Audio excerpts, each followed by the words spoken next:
Mikrometer adalah alat ukur khusus untuk benda-benda super tipis. Hebatnya alat ukur ini bisa membedakan benda yang punya beda ukuran hingga 0,01 mm. Lalu apa Anda tahu gimana cara menggunakan mikrometer? Bagaimana cara membacanya? Simak video ini sampai tuntas.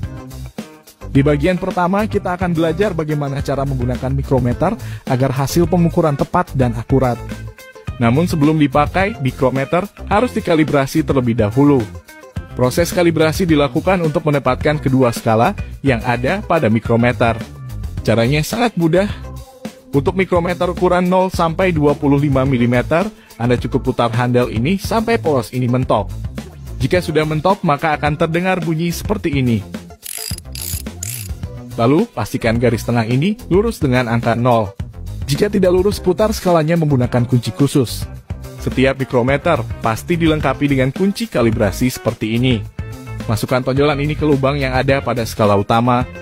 Lalu putar agar garis tengahnya lurus dengan angka 0. Untuk mikrometer ukuran 25 mm ke atas, ada alat bantu khusus untuk mengalibrasi mikrometer. Letakkan benda ini di antara poros mikrometer, lalu putar menghandle agar porosnya mentok. Setelah itu, paskan garis tengah dengan angka 0. Pastikan skala ini tidak ikut berputar. Jadi yang diputar skala ini saja. Setelah itu, Anda bisa menggunakan mikrometer. Untuk menggunakannya, pertama putar handle mikrometer untuk melebarkan porosnya. Untuk melebarkan, Anda bisa putar menghandle belakang atau menghandle besar ini. Terserah Anda, karena itu tidak mempengaruhi akurasi. Setelah itu, posisikan benda yang akan diukur di tengah poros. Putar menghandle belakang hingga terdengar bunyi seperti ini. Nah, perlu diingat, untuk memajukan poros harus pakai handle belakang. Kalau untuk memundurkan bebas, pakai handle ini juga tidak masalah. Ini memang sepele. Tapi kalau tidak diperhatikan, hasil pengukuran tidak akan akurat. Bunyi ini menunjukkan bahwa poros mikrometer telah menjepit benda dengan tekanan yang pas. Setelah itu, putar kunci supaya poros tidak bergerak. Setelah itu, lanjut untuk membaca hasil pengukurannya. Untuk membaca mikrometer, Anda perlu memahami skala-skala ini. Mikrometer punya dua skala. Yang pertama, kita sebut saja skala tetap, karena skala ini tidak bergerak. Yang kedua, skala putar. Skala tetap akan menunjukkan nilai kasar atau nilai depan dari suatu pengukuran. Sementara skala putar akan menunjukkan berapa nilai di belakang komanya. Kalau Anda lihat skala tetap ini, ada dua garis yang dipisahkan oleh garis horizontal. Garis di atas punya nilai 1 mm per strip, sementara garis bawah menunjukkan nilai pertengahan. Jadi ini nilainya 0, ini 0,5, lalu ini 1, dan ini 1,5.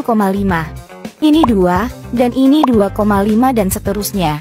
Untuk mencari nilai kasar suatu pengukuran, tinggal lihat saja garis terakhir yang terlihat pada skala tetap. Pada pengukuran ini, garis terakhirnya adalah 0 plus 3 strip, jadi 3. Sehingga nilai pengukuran kasarnya adalah jam milimeter. Kemudian kita cari nilai komanya. Caranya, cari garis yang lurus dengan garis tengah pada skala tetap. Setelah itu, hitung itu garis keberapa. Kalau pada pengukuran ini 30 plus 4 strip, jadi 34. Sehingga nilai komanya adalah 0,34 mm. Selanjutnya, tinggal gabungi nilai kasar dan nilai komanya. Maka kita akan mendapatkan hasil pengukuran yang akurat. 3 plus 0,34, jadi 3,34 mm. Biar makin jelas, kita contohkan lagi satu pengukuran. Berapa hasilnya? Garis terakhir pada skala tetap yang terlihat. Ini 5 plus 4 strip, maka hasilnya 9 mm. Namun karena garis bawahnya terlihat, maka pengukuran kasarnya 9,5 mm. Lalu nilai komanya. Ini 25 plus 2 strip, jadi 0,27. Maka hasilnya 9,5 ditambah 0,27. Hasilnya 9,77. Itulah tutorial bagaimana cara menggunakan dan membaca mikrometer. Subscribe channel kami biar Anda makin update tentang dunia engineering.